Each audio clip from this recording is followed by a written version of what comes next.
Welcome to Dental Unscripted.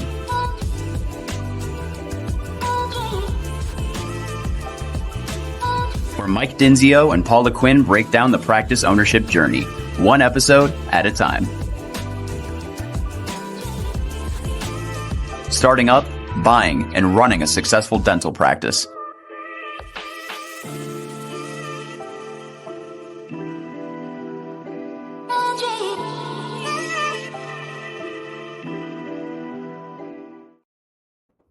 What up, guys? Welcome back to another episode of Dental Unscripted. My name is Mike Dinzio, and we got Paula Quinn, the co-host of the program. We're here kicking off another episode about marketing and Google Ads. And I'm not sure where the conversation is going to go. It's totally unscripted per usual, but we've got a fantastic guest today. We're excited to interview. I'm just going to get right into it because this is going to be a pretty rich conversation, and it's stuff that I think about all the time. It's stuff that our clients think about all the time, and so I think it makes sense to just get into it. So today we're interviewing Cisco, owner, founder of Digital Rain. If you're watching on YouTube, he's the one that said this. By his grays and his beard, he's been around for a minute, so he is experienced. He's seen a lot of things over the years, and I'm excited to get into that big brain of his. So welcome to the show, Cisco. Tell us a little bit about your company and, you know, what you do and how you do it for dentists. Well, thanks, Michael. I appreciate that. And I do also see a few grays in your beard as well. So right. Paula, you're good. We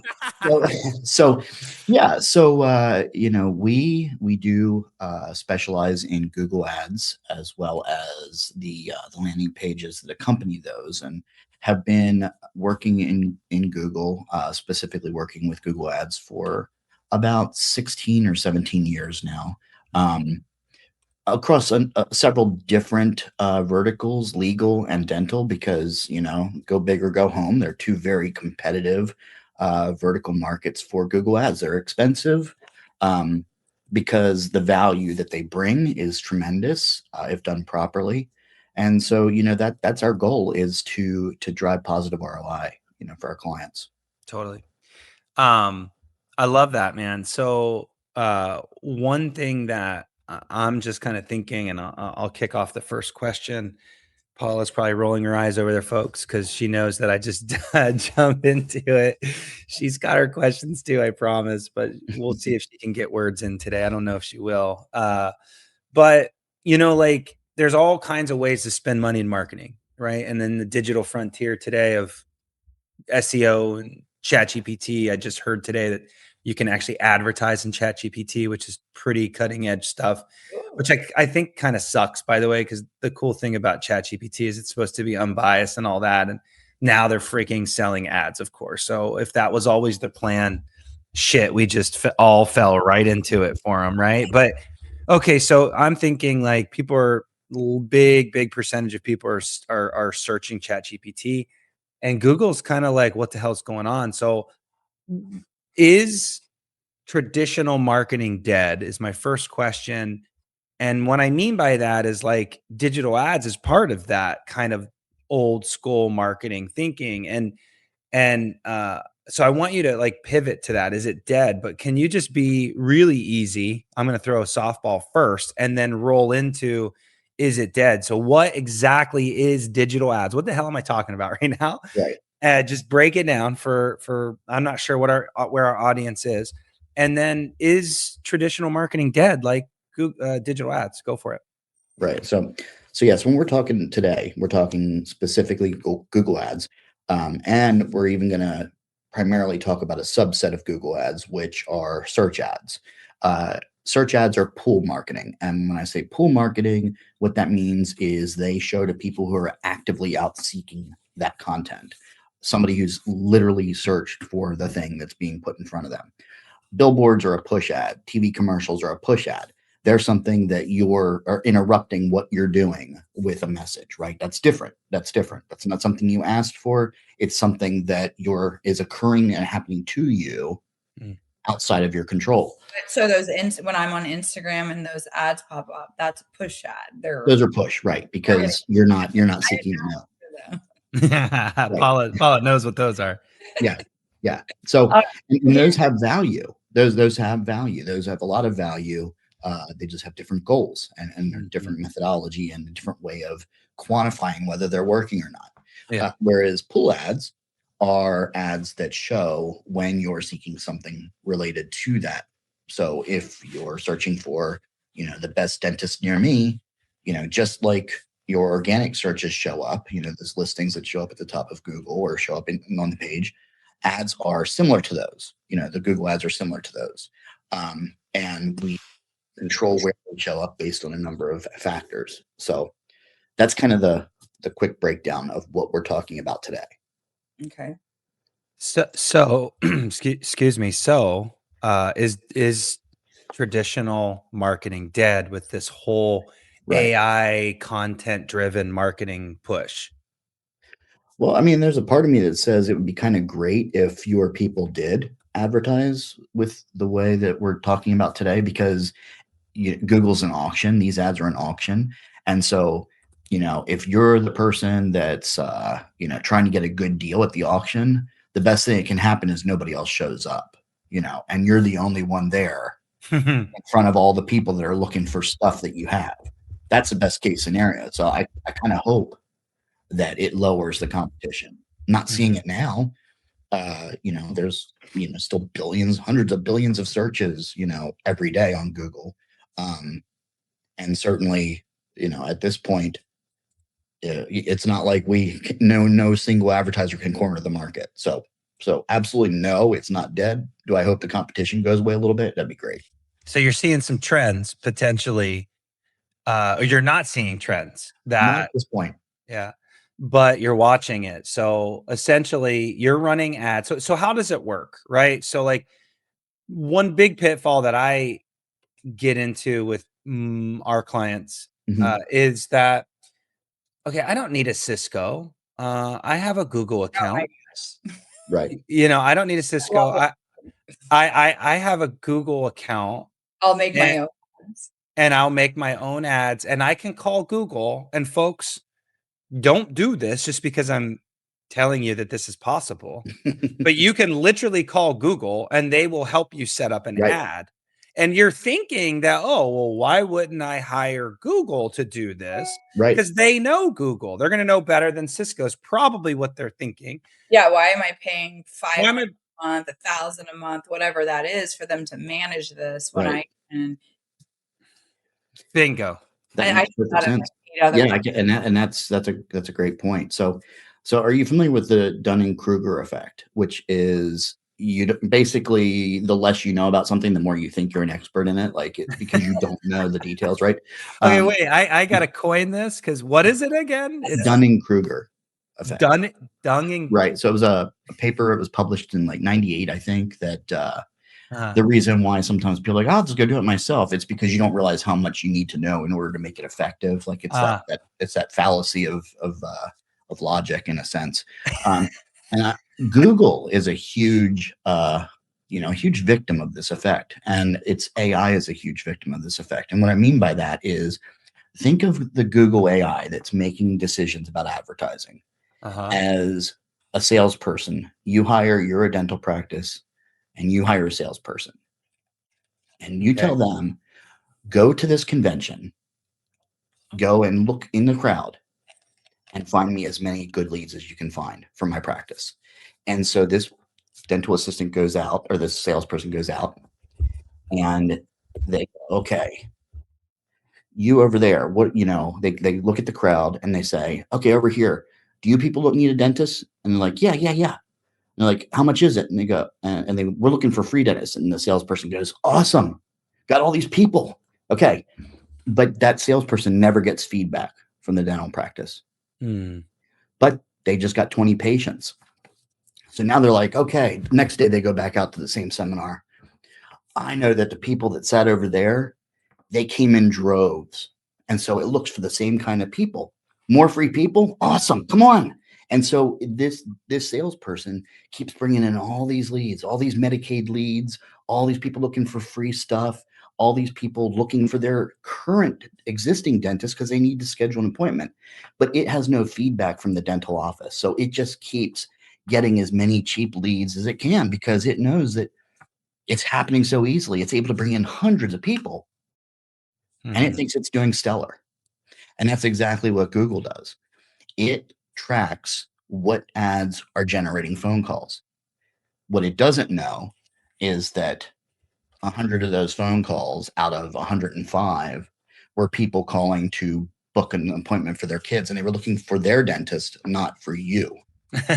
It also doesn't know that the majority of those people were on Medicaid, which you don't accept, or that they saw an ad or heard somewhere a scam about free dental implants as part of a grant study, and so they got in, and you're out when they clicked it. They don't know any of that. Google doesn't know any of that. Google is fantastic when it has information, when it has results. And that's exactly what Google gets from e-commerce. It tracks and knows that this ad generated, $20,000. And here's what it cost. What it doesn't know is when there's an error gap between somebody giving their information or calling versus a click. And it doesn't know that because there is no feasible way for most dental practices to have an integration between their booking system and what actually turns into a patient and Google's AI engine that makes decisions. Because if Google knew that 100 phone calls that it drove generated 0 business, it would change the algorithm. It would change what it's looking for. And it would try to find those people that spent $5,000, not spent 0 because they were turned down. So because Google doesn't have that information, it just guesses. So what you're saying, Cisco, what I'm hearing you say is that you're the bridge between the way Google works and the way the client needs results. Right. It's like a consultant where, like, sure, Google could get you a lot of attention, but they aren't on the phone meeting with you, going through the results, tweaking it, asking you if you actually got that patient, how much production did that patient give you? Like, did the patients show up? Were we able to even see them? What about, this might be premature. So Michael, you can, I don't know what's in your head right now, but no, you don't want to know. You really don't want to know. When I had my dental practice, I paid a reputable company to do some Google ads. And I'm sure there's a lot that goes into it. How much are you spending? What is your call to action? But I hear this more than just from me. No one really called. Like I didn't get very many leads from it. What usually causes that? Or like, it's right.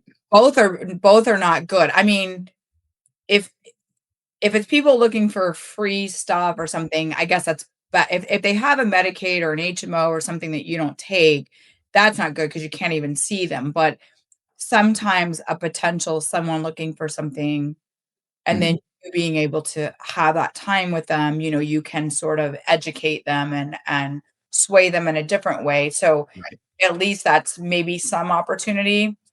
But what if you don't get any opportunity or very little?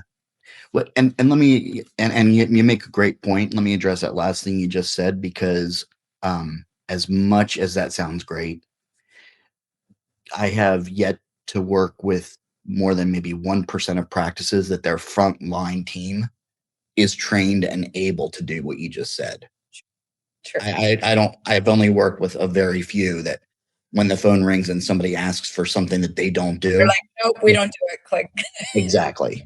Or they're trying to book an appointment. Oh, I don't see in our system. Oh, maybe I have the wrong number. Okay, sorry, thanks, bye.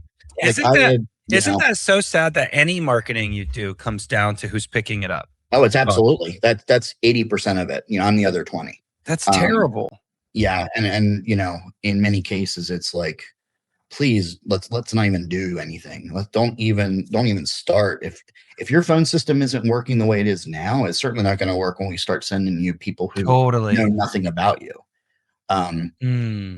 It's funny, we do talk about that, Cisco. Before Michael and I work with our clients on marketing, we usually say first we've got to get them the front, the ability to answer the phone, and no fault of theirs, right? They got they either learn from somebody else or they're new, and it's like they didn't go to school for patient how to close, how to close, Right.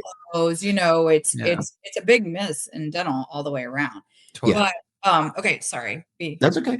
No, and you're absolutely right about the number of phone calls, and that goes back to knowing, setting expectations. Like, I'm a business owner. I've been a business owner for a long time. So I know, like, how I look at things and how other business owners, I hope, look at things, but I don't necessarily think that they're always understanding that from, the conversations they're having either with Google or Google reps or people, helping to manage their campaigns. So the first thing you have to understand is you have to look at what's a reasonable return on investment in my business. Like, and once you have that number, then like that's your work backwards from that. And that gives you a reasonable expectation, because I can tell you this, if I could get you leads that made you $100,000 for only a few $1,000s, I would be doing it for me, not for you. Right. Like, I'd be getting rich off of doing this, not managing it for other people. So there's no cheat code. Like, it's there. The way to do it is to do it correctly, but also to start with reasonable expectations. If you're going to make $30,000 off of doing dental implants, you're not going to spend $500 to get that patient. Right. What world is that? Like, what else? Like, that is not realistic, because why would you not go get a loan, sell your house, sell your car, do everything you could, take all that cash and go spend it on Google ads and make $1 million off of, whatever. So, well, Cisco, though, like, we're talking, and I couldn't agree with you more, by the way, but we're talking about a lot of what our clients aren't doing right. And I couldn't agree more. They're not picking up the phone. They're not putting the right budgets in place. They're not spending enough money. But I do want to hear out of Cisco, why not all guys like you are created equal, I assume. Can we talk about some? So I'll give you permission to. What is digital rain? Like, why? Yeah, why is digital rain? Why you? Right. Or maybe it's not digital rain. Maybe it's just, how do you know if you have someone that knows what the fuck they're doing? Sorry for my language. So that's a good. Okay, yeah. And I'll go back, but I'll move quick. So yes, the first way to know if you have somebody that knows what they're doing is if they set reasonable expectations. If they come in and tell you that you need 30 patients, if you tell them you need 20 patients a month and they say, okay, let's start with a $3,000 budget, that is not realistic. It's never going to happen. Phone calls are going to cost between $50 to $150 each, and it's going to take probably 3 to 5 phone calls to get a patient. So you are looking at a minimum acquisition cost per patient of at least $200 to $300. So at best, on a $3,000 budget, at best, you might get 10 patients, 15 patients, maybe. And which is, by the way, the average that I see is about 10 to 15 from ad spend. But those budgets range, right, depending on complexity of the market and all that stuff, which you're probably going to get into. And if you have $3,000 and it's $100 a phone call and you're advertising 20 days a week, 20 days a month, that's about 1.2 calls per day. Like, you're never going to be able to go in and be like, hey, do we get more calls today because of our Google app? It's 1 call a day additional. Now, hopefully those calls turn into patients, so it's a great thing, but it's 1 call. Like, how would you ever be able to capture that, whether it feels busy or not? You could spend $100,000 and barely tell a difference in the actual number of phone calls you get. It's then the balance. It's on the back end that you experience the benefit. But yeah, so the first thing is just somebody who knows the reality is that, not every call is going to be good. Like I said, 1 in 3, 1 in 5. It really depends on the practice and what you're advertising. Like I said, implants is something, and my brain just started spinning because I hear this number a lot. Someone's spending $500, they're getting like maybe 2 calls a month. Is that what you're saying? maybe 5 calls a month.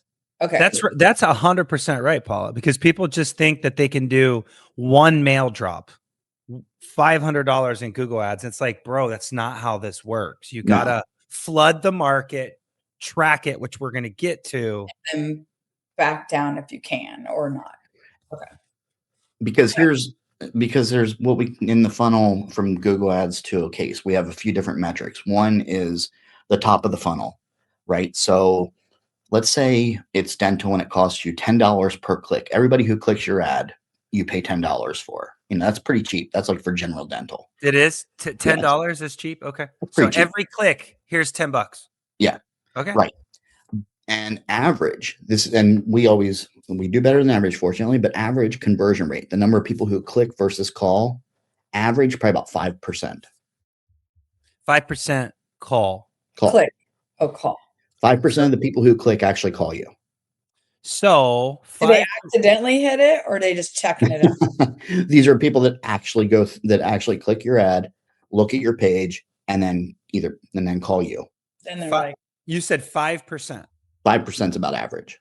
So So try to do math, and if you're getting. I was just doing fractions and percentages with Charlotte last night, and now here I am on a podcast, not able to roll it back. So how many Call Charlotte. clicks, how many $10 do I have to spend to get that call? So usually I would say we usually do it. We're usually north of 10%, sometimes as high as 20%. So using that's a little bit easier math. So that would be 10 clicks would get you one phone call. There you go. $10 a click. That's $100. Which is $100. Okay. And I always say a new patient acquisition cost is around $200. So that he said 2 to 3 a minute. But he's saying $100. I say 200, which gives you a buffer. 200 with him. No. There's one more level. That's a call. It takes 3 calls. Oh, two of those calls were junk. They lived outside the area. They can't afford it. They were hoping you were cheaper. They didn't show up. Don't have your insurance, whatever. Right. So, so things, it's like you have to go right. And this is the other thing too, is pay-per-click. It depending on the market you're in, because again, it's an auction competition, that drives up the cost per click. It's not the cheapest way. Like it is not the cheapest way to get leads. It is a way. It's a good way. It's not always the cheapest way. I agree. But nobody knows what the cheapest way is until you try all the ways. And that's my whole thing. Mail, SEO, pay-per-click. Another marketing consultant that we know is all into Meta right now. Yep. Meta was dead a minute ago. Now he's telling me it's back. It's like, Jesus, this stuff's always changing. But to that point, you got to throw, my coin phrase is you got to throw 15 grand into the market in 3 months, see what works. Yeah. That might be light, but my poor startups don't have a lot of money. So 15 grand is like, what? Yeah, it's huge dollars. And you're absolutely right. Like it's everything working together. Like, you look at big companies. I mean, there's a reason why they do everything. It's not because one of them, doesn't work better than the other. There's a reason why, McDonald's is online, why it's in ads, why it's in radio, why it's in all. It's because all these things work together. So whenever I work with a client who has a strong brand in the market, let's say they've been, like in the legal space and, TV and more things, but when they have a strong brand, their cost per acquisition might be a third, might be a quarter of somebody who has no brand, because somebody will Google, they'll Google best dentist near me. And if it's a name that's been in the market for a while, when they land on the landing page or on the whatever it is, they're like, oh yeah, I remember this guy. I'll give him a call. If it's somebody they've never heard of, then they're less likely to call. So your cost per acquisition goes way up. Got it. Does it matter? Because I heard this too, and this is back from when I did it. When someone does your website, they try to obviously have you do Google Ads. They said it's better if they do it than a different company because they know how your website is written, your keywords and different things. Great question. So they have like a better in on how to make the visibility greater in the marketplace, I guess. Yeah, I don't recommend using your website at all for ads. Because a website is written. There's an unscripted soundbite I'm liking. We're gonna have to put that one up on Insta. Okay, say that again, please. Yeah, I do not recommend using your website for ads. Very rarely. Like if you're doing The e-commerce, actual website or the website company? the website, period. Oh, okay. No, they didn't say that. They said they should do my Google ads because Because they're managing the website. because Is they there an advantage of I, managing both? so I would, okay, so try not to look at like step away from what it is. Like step away that it's ads and a website Okay. and look at it more as you have, you let's say just say you have a regular ad. Let's say it's a newspaper ad, like old school. And now you have an ad, you have a storefront, and because that ad somebody walked into your storefront. Now what they land on is the person that they meet at your store. You want that person to be awesome. You want that person to ask questions like what do you need? How can I help you? What challenges are you having? What are you looking for? Why are you here? Like they need to understand what that person's looking for. And then they need to then be the solution to that problem. Right. And that's what a landing page needs to be. It does not, that's why I say don't use your website generally, is because a website is written to appeal to everyone. It's written for SEO to rank high in Google. It's created for a whole bunch of purposes different than the ad, the specific few lines of copy that were in, that were there because of what you searched for. So if you searched for, dentist near me, A whitening special, you want to land on an internal page that says whitening special. Exactly. I hope our marketing guy is listening because I've been saying this for 3 months now. So maybe he'll listen to you instead of me. But that has always been the number one rule. Don't take people to home pages. Right. Take them to what they need to hear because you just broadcasted what they were interested in. It's called message matching, right? You want, look at the landing page as an extension of the ad. So whatever got them to click, you now need to deliver very specifically. And otherwise there's confusion, right? Right. Exactly. The way we do it, as an example is like if you did let's say whitening, you land on a page that's like whitening specials, like you said, but then it also has another level even that says, basically, why are you here? Like, what are you looking for? I want to feel more confident. That might be one choice, whatever it may be. And there might be other choices based on that psychographic, that person that you need, but you want to give people an opportunity to choose. But all that copy needs to go to what they're looking for. You're trying to solve their problem. This is what gets them to go from a click, which we already established is expensive, to a phone call and get that conversion rate up. Another soundbite. We are literally nailing sound bites right here. Here's well, good. So there is a psychology, and I always tell my clients, when I went to marketing school, it wasn't about sexy ads and logos. It was about statistics and psychology. It was what gets people to actually do the shit we want them to do. And that literally feels like a psychology major and a mathematician scrambled into one. But that's literally it. The technology of a website is not what gets it to happen. So can we pivot then to call to action? Because it feathers beautifully into what you're saying right now is, okay, we got someone to look at our ad and then we took them to an internal page that's talking about the ad and now they're on your website. So how important is call to action on that internal page? Is it important? Is it not important? How aggressive? All that stuff. Super important. I mean, ads are important. Landing pages are probably even more important where they land. Getting clicks is super easy. Getting the right clicks a little harder. Getting the people who clicked to do what you want them to do, which is contact you, super hard. And that's where the challenge comes into play. That's where all the money gets, left on the table is when you don't do a good job of that.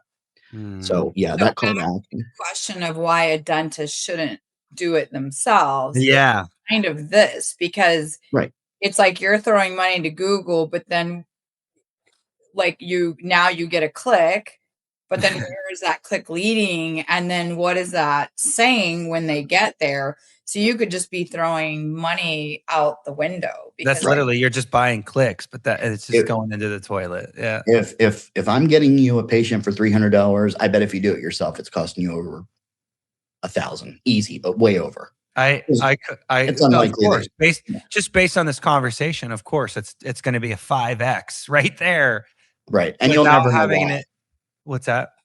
And they'll never know why. They'll No. never know like whether the people searching why. Why is it so much? Well, probably because dentistry is it has one unique nuance that I have not seen in any other market. Okay, so call to action. Any fun tips there? We are getting. This is such a great episode. I love this episode. So call to action, Paula. Where's your head at? Well, I think it leads. I want Cisco to answer this, but I think it leads right into, because what he said is you're clicking. What are you getting? I think this leads right into tracking, and I have like a multi-level tracking brain. When dentists say something's not working, Right. I go like 3 layers deep. But I want to make sure that we talk a little bit about on your end what that looks like as well. Yeah, because those are similar. If you have a call to action, then you probably can track better, easier. Why don't you tell us a little bit? Yeah. Because it's the same. Yeah, it's kind of the same thing. Okay, so the first thing to understand is 80%, big number, are looking at your site, landing pages, ads on mobile. Very few on desktop. So that's really important. The ones that are looking at it on desktop are probably the other dentist across town checking out what you're doing. The real patients, the real prospects are on mobile. People on mobile generally. Or maybe we're just old, Cisco. I like using my computer. Wait, we've already identified that me and Cisco are Right. old and you're not. So I don't know. We talk about this, not you. Right. Yeah, exactly. So 80% on mobile, and at least 50% don't want to fill out a form. They want to just call you. Right. So that's 1 out of 10 people, that's basically almost nobody is on desktop that's going to pick up or that's going to fill out a form. And that's the thing, is the call to action should usually be a phone call. That's what you want to drive people towards. Plus, do you really want to be chasing people? Like when leads come in, if they come in by forms or anything else, you end up chasing people. And if they book their own appointment, they don't show. We need to talk to people. And what about a text? What about instead of, because some people just want to say text or call, but I'm thinking like I'm a dentist, or I'm thinking about like next level, and they click they're on an internal page and then a banner pops up or whatever and says, why don't you just have a conversation with us? Mm-hmm. Text us to set up an appointment. Like text, call, whatever. It's just kind of like outbound is what you're saying.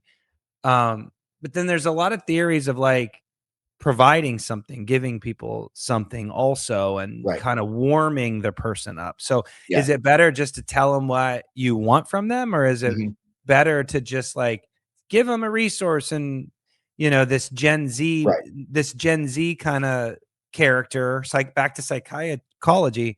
It's like, what do they want? Do they would want to be pushed, or they don't want to be pushed? Like, is there any tidbits on that? Yeah, that's a great point. So the higher ticket items lend themselves more to that. So if you're talking, like all on X or something, then yes, there's a real potential there. That somebody's not just going to click on your ad and call you and be like, "Yep, I'll be in for $40,000 worth of implants." That nurturing, all that totally makes sense in that scenario. If you're talking about whitening or just general dentistry, no, there's we just want that. We want that click. We want that information. Again, going back to cost per click, cost per lead, all that, Google is a super expensive way to build your marketing list. Don't do it. Like, unless you're doing implants, don't do it, because the numbers just won't shake out. Like, once you get down through the funnel and the revenue that's realized by it, it just won't make sense. It has to be super high ticket. Okay. Well, then that tees you right up to where Paula was going on. Okay, so how, and I know where she's at, because she takes so many calls from our clients about the front office and all of their pains and struggles and systems up front. I have the other side of it, is looking at ROI on the marketing spend, and Paula's trying to get the front office to actually track this stuff and ask questions. Put in the where did you get it? Where did you? just put something in that box. I just got on someone's the other day and everything said friends and family. I'm like, you have a lot of friends. Aren't they a patient in the practice? Right. Well, yeah. I'm like, then put their name. Yeah, exactly. What if Paula referred 10 people this month? Don't we want to thank her? Don't we want to like acknowledge? It's like this office has a lot of family. Yeah. Like it shouldn't even be comboed. There should be no family. It should just be the person's name. But Cisco, to that point, that like all of our clients put Google as a referral source, and it's like that tells me apps. What did I just say? Did you say Google Woo? Google Woo is yeah. Google, Right. like what it has on this was. That's the referral source. That tells me nothing. Right. I want to know, is it a whitening campaign? Is it this, that? But that's me. That's how I would do it. Now, if we could just get our clients to get away from Google and say, is it a Google search? Is it the paid clicks? Like, I hate when I see $3,000, $4,000, $5,000, $10,000 of spend, and I can't tell how many patients I got from SEO, from ChatGPT, from your stuff, the clicks, from the mailers, like, Right. Sorry, I took it off. I mean, like all the Google stuff that all of you marketing people are doing, SEO, pay-per-click. Yeah. Like, how do I know who's responsible here? Yeah. I hate that. It was John Wanamaker. I don't know if he was the retailer in the early 19th century who said, I know half of my advertising is waste. I just don't know which half. Exactly. It's a famous quote in the marketing. We need to look that up. That's a brilliant quote. It's 100% true. And so, and we already established that Google isn't looking for us for lead gen, is not looking at ROI. It's looking at, who called, regardless of the quality. And, obviously zero quality still counts for them. But you definitely need to be tracking all your phone calls. You need to have those trackable numbers. You need to know where they're coming from and which ads they're coming from. We use CallRail for everything. I can't imagine even beginning a campaign without having that in place to track it all. Because you'll just never know. Otherwise, you'll have no idea. So yeah, we track everything. So, but like, Cisco, get into that just a little bit, because not all of our clients or not all the listeners are going to have Cisco. So how or what should we be expecting from our guys like you to track this stuff? Because I hate the conversation. Oh, I got you 15,000 impressions. Okay, thanks. But how many patients? Like, how do you do that? Is there hacks there, or maybe you can't share your little tips and tricks? But it can't be it can't be that difficult to track the forms or the landing page activity, and like, what should they be doing for our folks? But the good news is, and it's a great time to ask this question, because it's gotten so much easier with AI transcription. It used to be, a process. Like I've listened, I can't, probably tens of thousands of calls, phone calls, intake calls. And you kind of had to, like, in order to understand, like, what is the actual value? What are the real people saying on the phone? What are the issues that we can raise to the clients? I'm like, you guys got to stop saying this. You're losing leads left and right because your people aren't answering the phones or whatever. But yeah, you've got to have that qualitative data, and the way to get that is, like I said, you just have to listen to it. Now you can review the call transcripts. So you can export those out of CallRail, and you can see exactly what the transcript of a call or all your calls has been. And you can see that they all came from Google Ads. So if you got that 20 calls for your, $3,000 or whatever it was, you should see what those 20 calls were. So is that because you're using different phone numbers for your stuff? Exactly. So you know specifically how many people are calling my ad because of a different phone number. Okay. Right. Well, that's solid. Do you believe in offering something different in all of your marketing mix? So that, for example, I'm going to give you a Netflix $30 gift card on all of Cisco's stuff, but I'm going to give a $30 Amazon card for my print mail. And I'm going to get, like, do you believe in mixing up the promo so that when someone walks in, it's fail safe also? Is there any methodology there other than just the phone? Is there anything else other than CallRail that can help you track this? That's what my question is. Right. That's a good question. Yeah, I think that's a fantastic idea when you're talking about promos. It's not something that we typically do in our Google ads, but it's But the definitely a good promo idea. can also just be the call to action, like a $59 whitening, a free whitening, Right. just making sure that when you're tracking, Yeah. do you do different, when you do a separate promo? So like, let's say you run an ad for me and today we decide to do whitening. I don't know why we keep talking about whitening, but I'll tell you why, no, because I don't want to know why. you want to know this. MVP Mail said their number one promo was stupid whitening out of 10 million mailers. So dumb. Just FYI. Sorry. Go ahead. I don't even know what I was going to say now. Yes, you do. What were you going to say? Don't. It had something to do with promos. It was with the promos.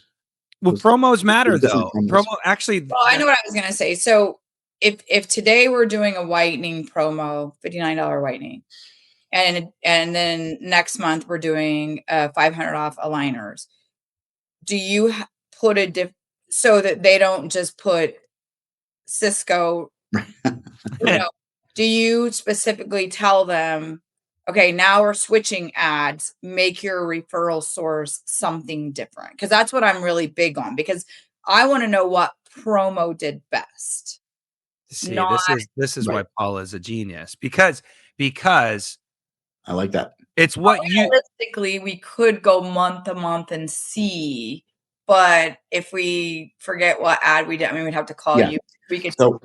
So a great way. So first of all, this goes back to not using your website, right? Using landing pages that are only visible to people that visited through your ads.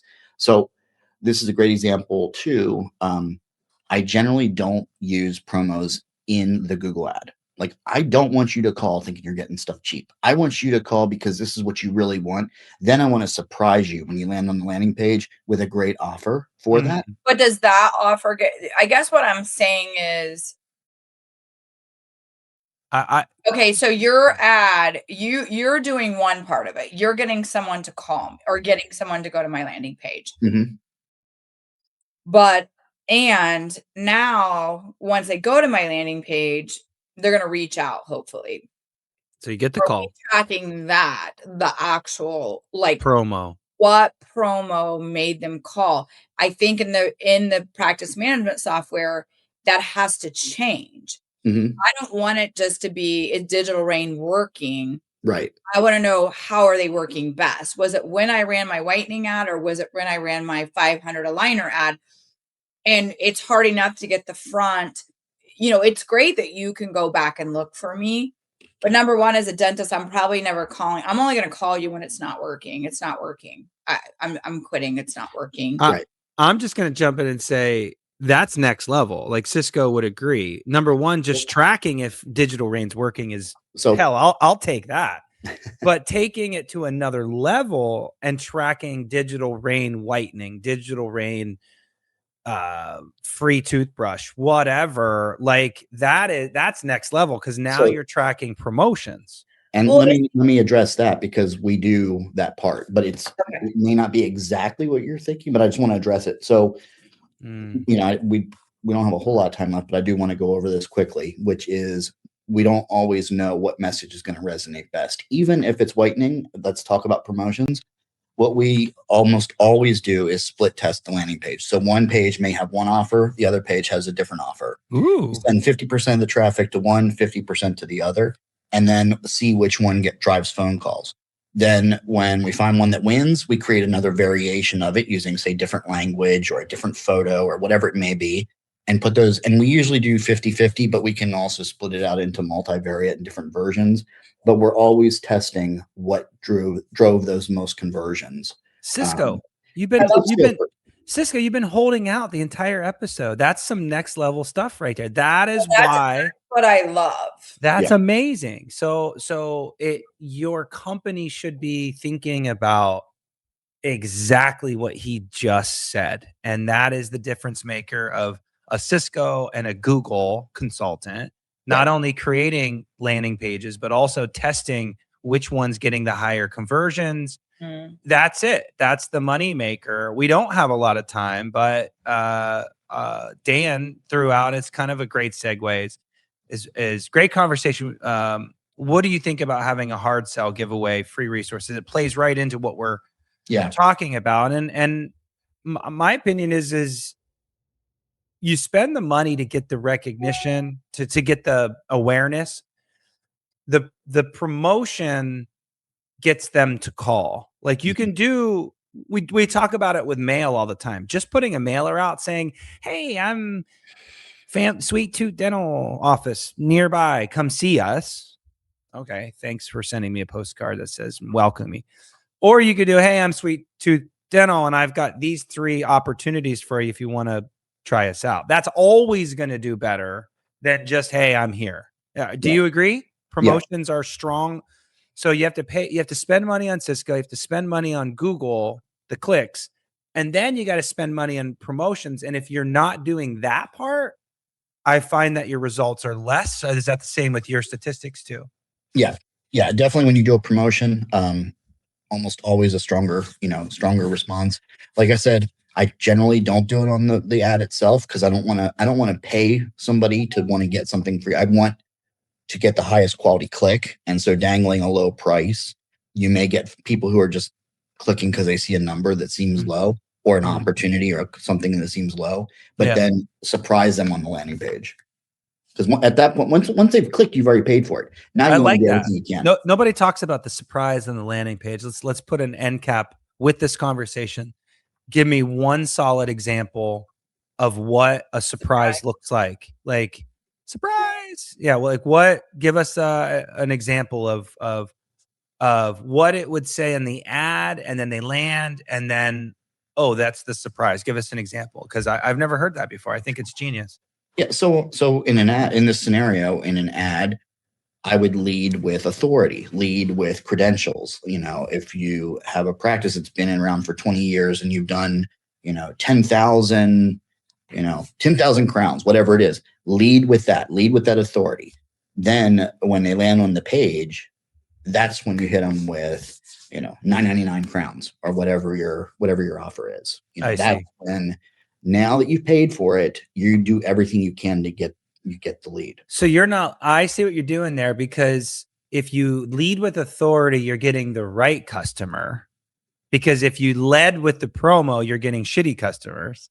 That's kind of that's the theory. But then when you land on it, okay, there's no shitty customers. That's not what I mean, Paul. Paul's about to yell at me. I'm making a point.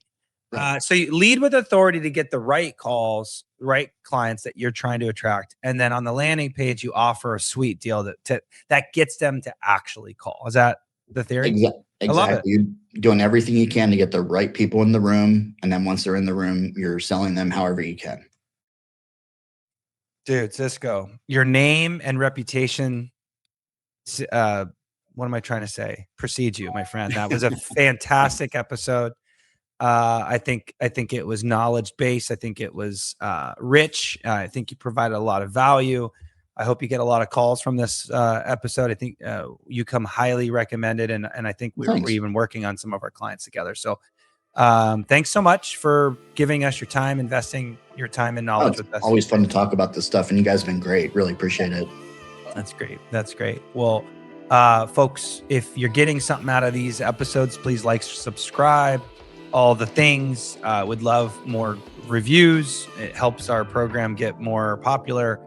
And reach out to Next Level. Like, we don't give ourselves too many props, but Paul and I love what we do every day. We help lots of clients make better decisions. It's right on our website in the first page. We help doctors make great decisions, and we'd love to be part of your team. So reach out, do make that call. I don't have a $99 special, but we will take great care of you. So thanks so much for your time today and listening. And Cisco, thanks again. We'll talk soon. Thanks so much. Okay. Bye, guys.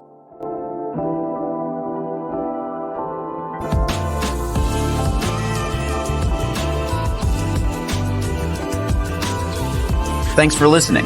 Let us know how you like the show. Rate us on Apple and Spotify.